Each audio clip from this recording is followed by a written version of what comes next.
The marketplace smelled like 1,000 different worlds mixed together. David Walsh pushed through the crowd of aliens, haggling over strange fruits and glowing crystals. His work shift had ended an hour ago, but he took the long way home through the lower districts. Anything to avoid the empty silence of his quarters that a flash of copper caught his eye near the far wall. David stopped walking. Between two vendor stalls sat the smallest dragon he had ever seen. The little creature couldn't have been more than 4 years old, sitting cross-legged on a dirty blanket with a handful of items spread before him. His scales were dull, like they hadn't been properly oiled in weeks. Bright amber eyes watched the passing crowd with desperate hope. David moved closer, pretending to examine a nearby fruit stand. The dragon hatchling held up a broken music box to a tall insectoid alien. His voice was so quiet David barely heard it. "Please, sir. Only 5 credits. It still plays music if you wind it carefully." The insectoid made a clicking sound that might have been laughter and walked away. The little dragon's shoulders sagged.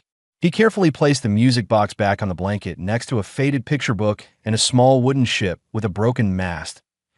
An elderly reptilian merchant at the neighboring stall noticed David watching. She leaned toward him, speaking in the common trade language. "Don't waste your sympathy on that one. Been here 3 weeks now. Abandoned by his own clan."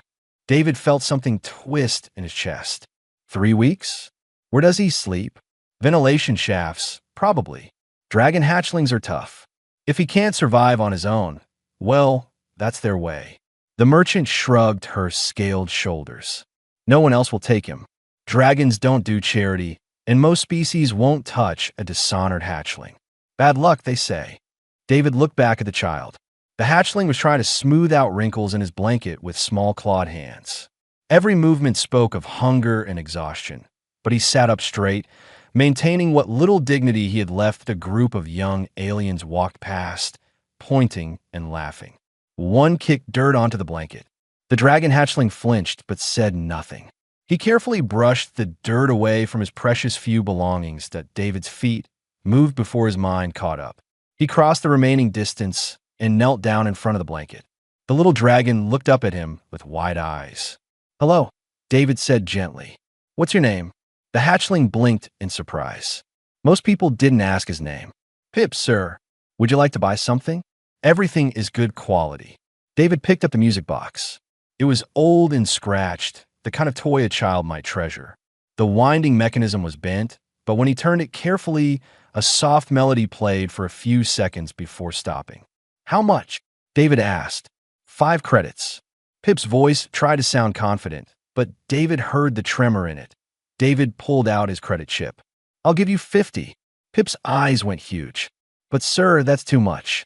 It's worth 50 to me," David said firmly. He transferred the credits and tucked the music box into his jacket pocket. "When did you last eat?" Pip's claws curled into small fists. I'm Fina." It was obviously a lie.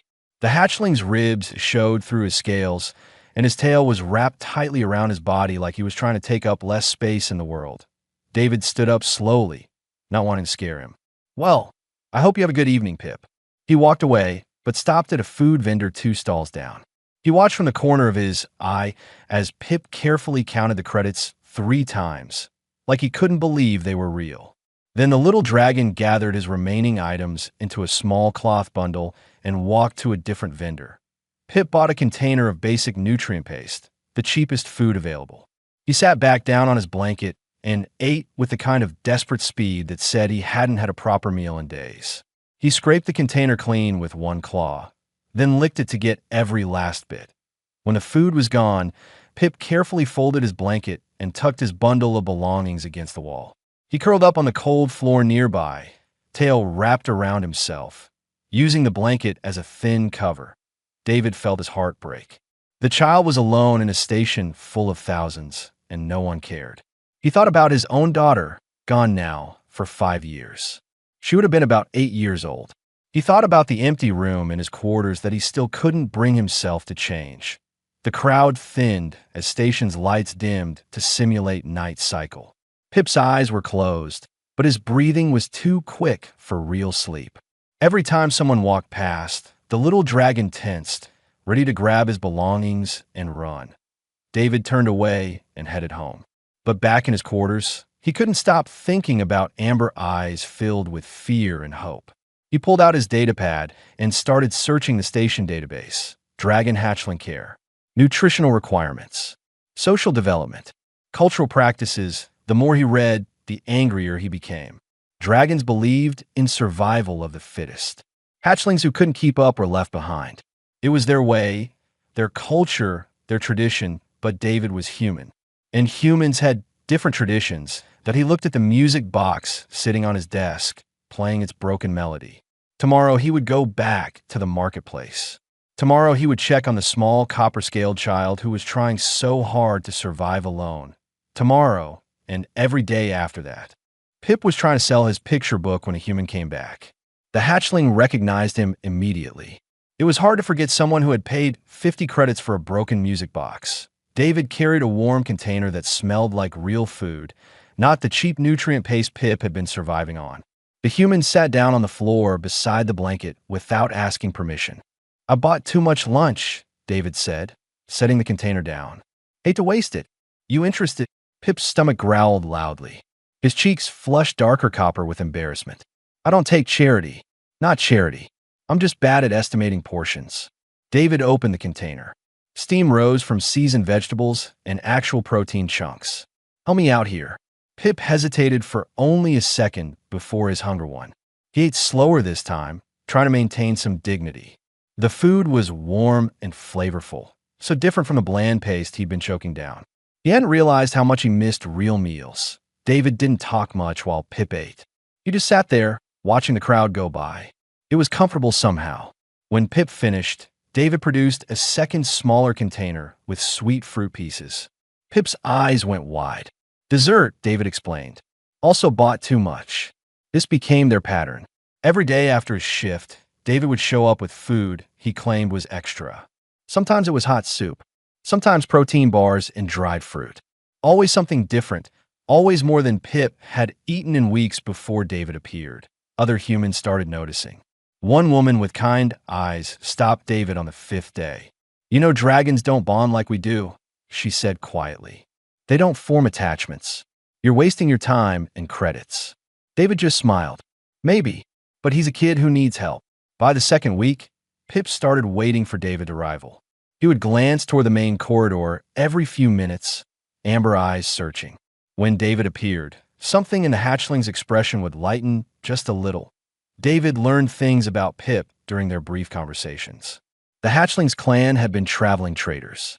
They'd stopped at Haven's Rest for repairs. When they left, Pip wasn't with them. No explanation. No would-be. Just gone. "I slowed them down," Pip said one day, voice flat. "I got sick during the journey. Needed extra food and medicine.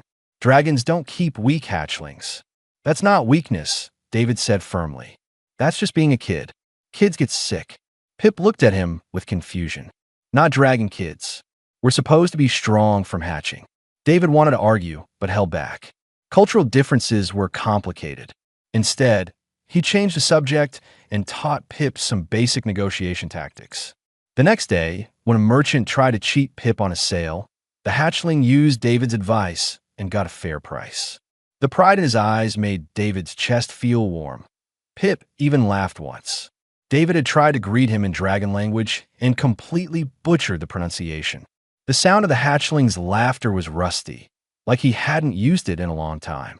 But it was real. 3 weeks after their first meeting, a massive storm hit the station. Power fluctuated wildly. Lights flickered on and off. The environmental systems struggled to maintain stability. Station security ordered everyone to shelter in place. David waited in his quarters, but his mind wouldn't rest. Where was Pip? The lower marketplace would be freezing without proper power. The ventilation shafts where Pip slept would be even worse. He grabbed a thermal blanket and emergency light, then headed into the corridors despite the warnings. Other residents thought he was crazy. David didn't care. He searched the marketplace first. Pip's blanket spot was empty, items scattered by wind from the failing air systems. Panic set in. David searched faster, calling Pip's name. Other people stared but didn't help. Why would they? Just another abandoned dragon hatchling. Not their problem. David found him in a maintenance shaft behind the food vendors. Pip was curled into the smallest ball possible, shivering violently. His small clawed hands clutched the wooden ship to his chest. Tears streaked his face, though he was clearly trying to stop them. Dragons weren't supposed to cry. Pip. David's voice was gentle. I've got you. The hatchling looked up. When he saw David, something inside him broke. All the walls he'd built to survive alone came crashing down. Pip reached for him with a desperate sound that wasn't quite words. David scooped him up carefully, wrapping the thermal blanket around the small, shaking body. Pip buried his face against David's shoulder and sobbed. The sound was heartbreaking. How long had this child been holding everything inside? It's okay, David whispered, carrying Pip through the dark corridors toward his quarters. I've got you. You're safe now. Pip clung to him like David was the only solid thing in a collapsing universe. By the time they reached David's home, the hatchling had cried himself into exhausted silence. David settled him on the couch, piling blankets around him. Pip's eyes were already closing. Don't leave, Pip whispered, the words barely audible. I'm not going anywhere, David promised. He sat beside the couch while Pip fell into the first deep sleep he'd had in months. The storm raged outside, but inside David's quarters, a small copper dragon was finally warm and safe. David looked at the sleeping child and made a decision. This couldn't continue. Pip couldn't keep living on the street, selling his precious few belongings just to survive another day. Something had to change. Tomorrow, he would ask Pip a very important question. Tonight, he would just let the exhausted hatchling rest. Sunlight through the window woke Pip. Real sunlight, not the harsh artificial lights of the marketplace. He blinked in confusion, then remembered. The storm, the human finding him, being carried somewhere warm. Pip sat up carefully. The blankets around him were soft and clean. The room smelled like cooking food. His stomach immediately reminded him it was hungry again. David appeared in the doorway holding 2 plates. Morning. Thought you might be hungry. Pip stared at the actual breakfast. Eggs. Toast. Real food served on actual plates. Why are you doing this? David sat down in a nearby chair. Because you need help. Eat up. They ate in silence. Pip kept glancing around the quarters. There were pictures on the walls. Books on shelves. A small potted plant by the window. Things that made a place a home instead of just a room. When breakfast was done, David leaned forward with his hands clasped. Pip, I want to ask you something important. You can say no, but I want you to think about it carefully. Pip's heart started beating faster. Okay, would you like to stay here with me? Just for a while, until we figure things out. The words hung in the air. Pip's first instinct was to refuse. Dragons didn't accept charity. Dragons didn't live with other species. Dragons survived on their own or not at all. But Pip was so tired of being alone. So tired of being cold and hungry and scared. The thought of going back to that blanket in the marketplace made his chest hurt. My clan said I was too weak, Pip whispered. They said I would never be a proper dragon. If I accept help, it proves they were right. David shook his head. It proves you're smart enough to accept a hand when it's offered. That's not weakness. That's wisdom. Other dragons would be ashamed of me. I'm not other dragons. And I think you're pretty brave for surviving this long alone. David's voice was gentle but firm. You don't have to decide right now. But the offer stands. A warm bed, regular meals, safety, for as long as you need it. Pip looked down at his claws. They were dirty and scratched from weeks on the streets. He thought about the ventilation shaft where he'd been sleeping. He thought about the fear that followed him everywhere. Then he thought about David searching for him during the storm when no one else cared. Just for a while? Pip asked quietly.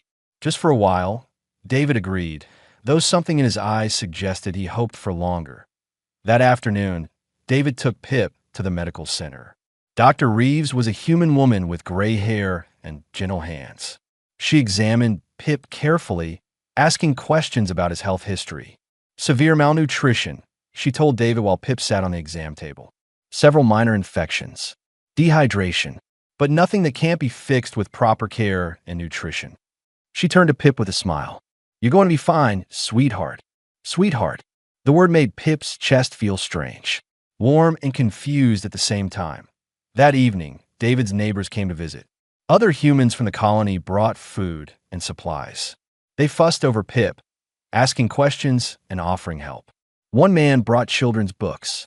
A woman brought a heat lamp, explaining that dragon hatchlings needed extra warmth. Pip was overwhelmed by the attention. Dragons didn't gather like this, didn't share freely, didn't smile at strangers' children and offer help without expecting something in return. It was bizarre and wonderful and terrifying all at once. At the tea dinner, David invited 2 other human families to join them. The children were excited to meet Pip, asking endless questions about dragons and flying and breathing fire. Pip explained he was too young for fire yet, which made the kids even more curious. They ate together at one big table, passing dishes and laughing and talking over each other. It was chaos. Pip had never experienced anything like it. Dragon meals were quiet, orderly affairs where hatchlings ate after the adults finished. But this was different. The human children grabbed food first. Adults served them with smiles. Everyone talked at once, telling stories and making jokes. One little girl spilled her drink, and instead of punishment, her mother just laughed and cleaned it up. After dinner, David showed Pip to a small room. It had a bed with a thick mattress, soft blankets, the heat lamp glowing warm in the corner, shelves ready for belongings, though Pip only had his cloth bundle with a picture book and wooden ship. "This is yours," David said, "for as long as you're here." Pip touched the blankets with one claw. "Why do you care about me? I am nobody," a failed dragon hatchling that even his own family didn't want. David knelt down, so they were eye level. His expression was sad and understanding at the same time. 5 years ago, I had a daughter. She was 6 years old. There was an accident on our colony transport. I lost her and my wife in the same day. Pip's eyes went wide. "I am sorry." "Me too. For a long time, I was just going through the motions of living. Working, eating, sleeping, but not really alive." David reached out slowly, giving Pip time to pull away. When he didn't, David gently touched the top of the hatchling's head. Then I saw a small dragon trying to sell a broken music box, and something in me woke up. "You reminded me that there's still good I can do in this universe. That caring for others is what makes us who we are. I don't understand humans," Pip said softly. David smiled. "That's okay. You don't have to understand. You just have to let yourself be cared for. Can you do that?" Pip thought about his clan leaving without him, thought about the cold nights and empty stomach, thought about David searching for him in the storm. He thought about the word sweetheart and the warmth in this human's eyes. "I can try," Pip whispered. That night, Pip slept in a real bed for the first time in his life. The official summons arrived 3 weeks later. Pip was eating breakfast when David's communication device chimed. The human read the message, and his face went carefully blank. "What's wrong?" Pip asked, setting down his spoon. David hesitated. "There's going to be a hearing about you staying with me. The station council wants to review the guardianship arrangement." The food in Pip's stomach turned to stone. "They're going to send me away. No one is sending you anywhere." David's voice was firm. "We'll figure this out together." But Pip had already heard the whispers around the station. Other dragons were angry that a hatchling was living with humans. They said David was corrupting dragon culture, teaching weakness, making Pip soft. The hearing was scheduled for the following week. Pip spent those days in a state of quiet terror. He tried not to show it, but David noticed anyway. Humans were strange like that. They paid attention to feelings. 2 days before the hearing, Pip overheard David talking to Dr. Reeves in the next room. "They're going to take him," David said, voice tight with worry. "The dragon representative is demanding he be sent to one of their orphanages. Says I'm destroying his cultural identity. You've given him a home, health, happiness. I know, but to them, that's exactly the problem. Dragons believe hatchlings need hardship to become strong. They think I'm making him weak."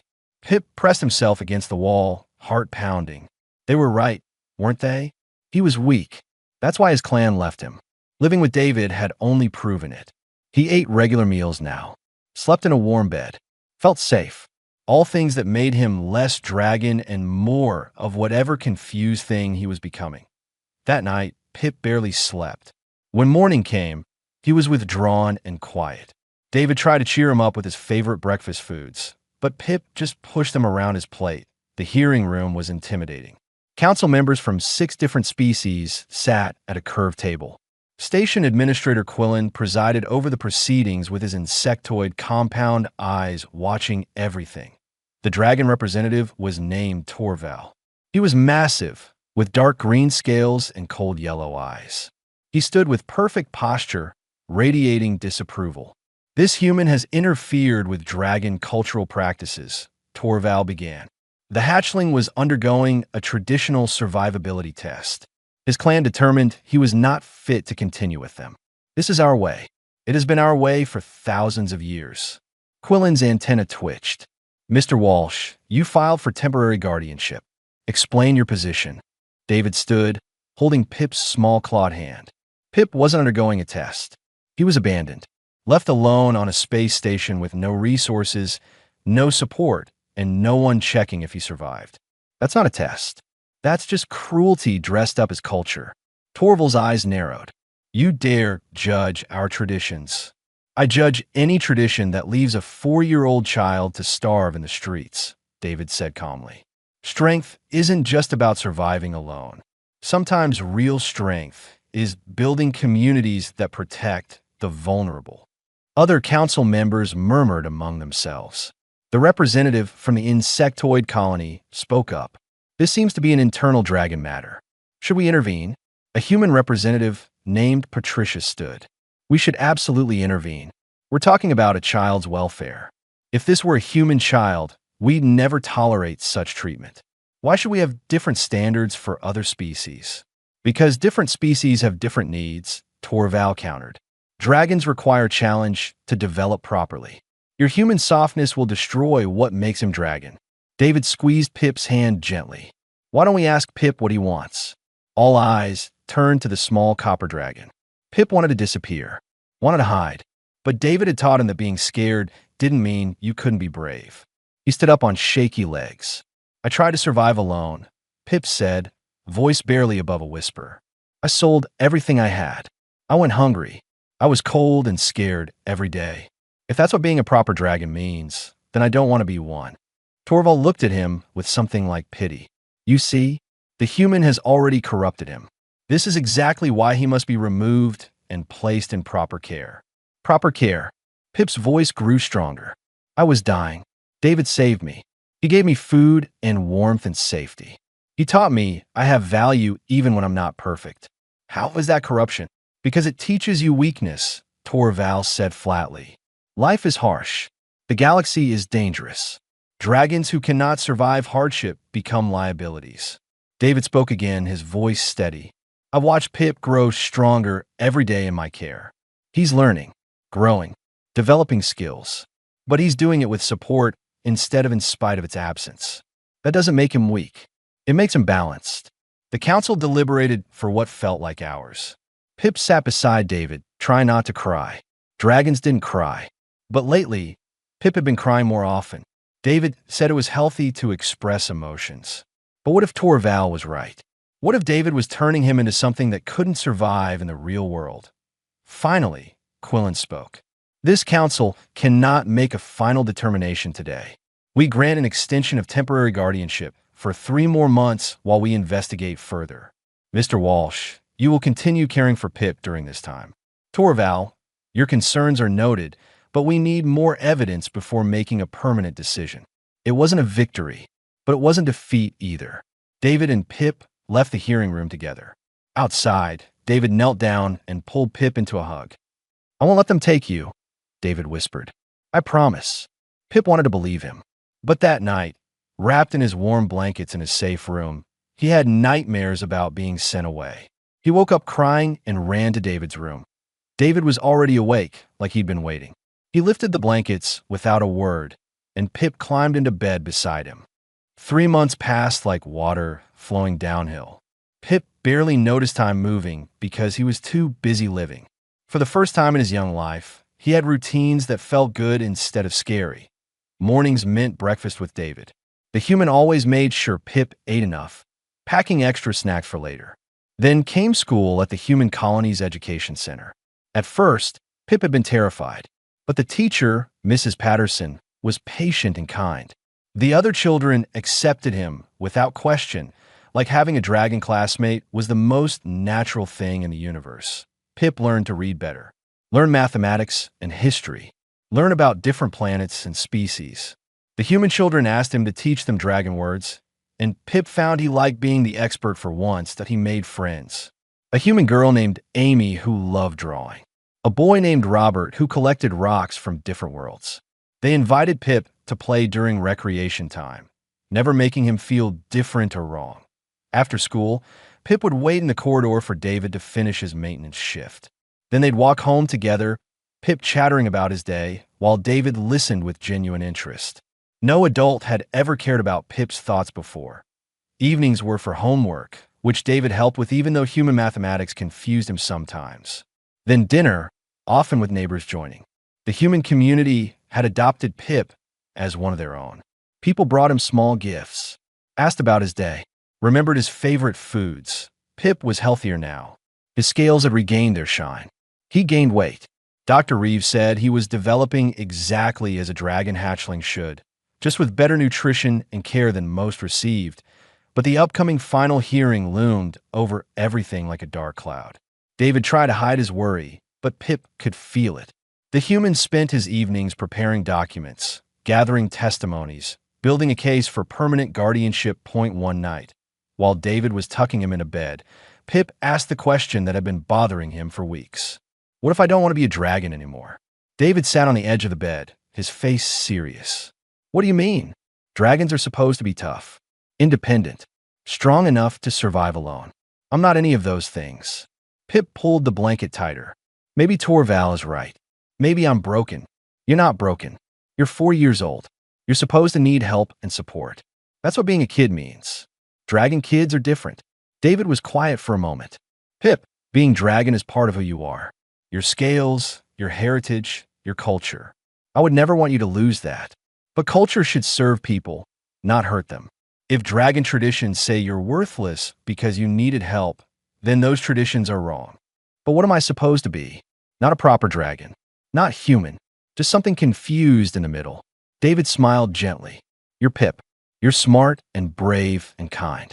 You're learning to read and making friends and healing from hard times. That's enough. That's more than enough. Pip thought about this while David turned off the light. In the darkness, he whispered, David, can I call you Dad? The silence stretched.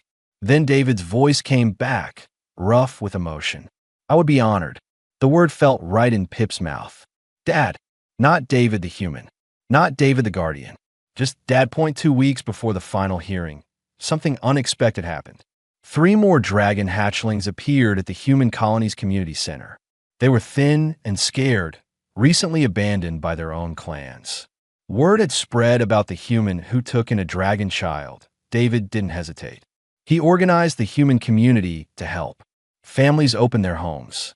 Dr. Reeves provided medical care. Mrs. Patterson enrolled the hatchlings in school. Pip watched it happen with wonder. This was what humans did. They saw someone in need and helped, not because they had to, but because they wanted to, because they believed everyone deserved kindness. The dragon hatchlings were wary at first, just like Pip had been. But slowly, they started to relax, started to play, started to believe they might be safe. Pip helped them adjust, sharing what he'd learned.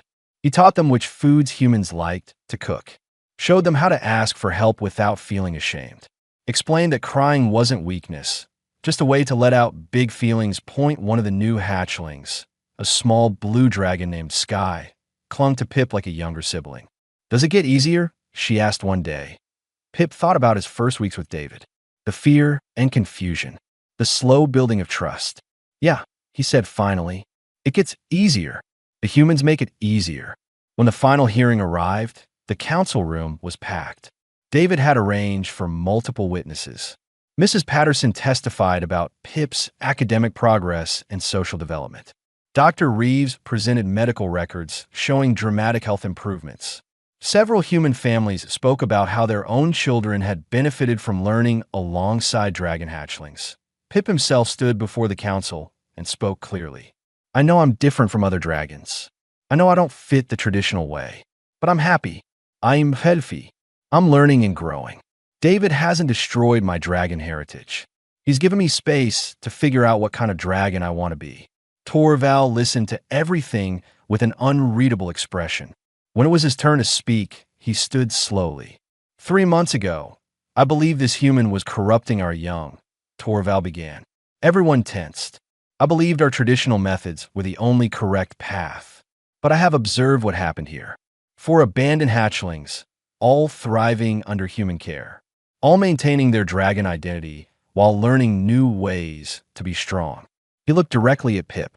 Perhaps strength comes in many forms. Perhaps survival and thriving are not the same thing. Perhaps we dragons have been so focused on hardship that we forgot about growth. The council chamber went silent. Torval turned to Quillen. I withdraw my objection. Let the human keep his child. The council's decision was unanimous. David Walsh received full legal guardianship of Pip, with rights to formally adopt once the paper were processed. When Quillen announced the ruling, Pip felt something inside his chest release.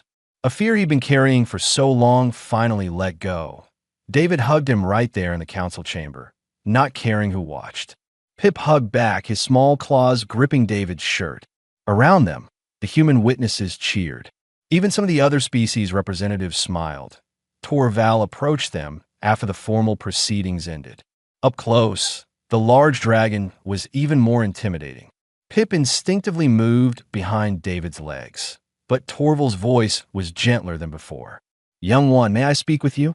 Pip looked up at David, who nodded encouragingly. Pip stepped forward, trying to be brave.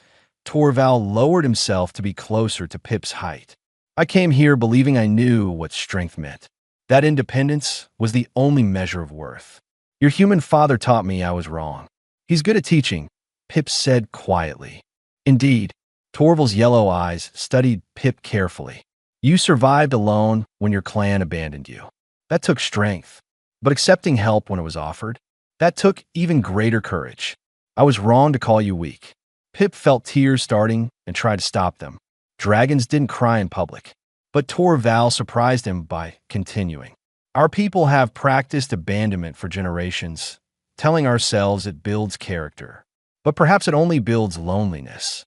Perhaps there are better ways. Torval stood tall again. You have found a different kind of strength, young Pip. I hope you will prove me right about that. With that, Torval left.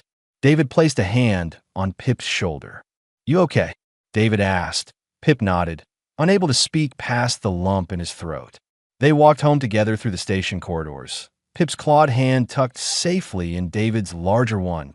That evening, David made Pip's favorite dinner. Halfway through the meal, he pulled out an official document.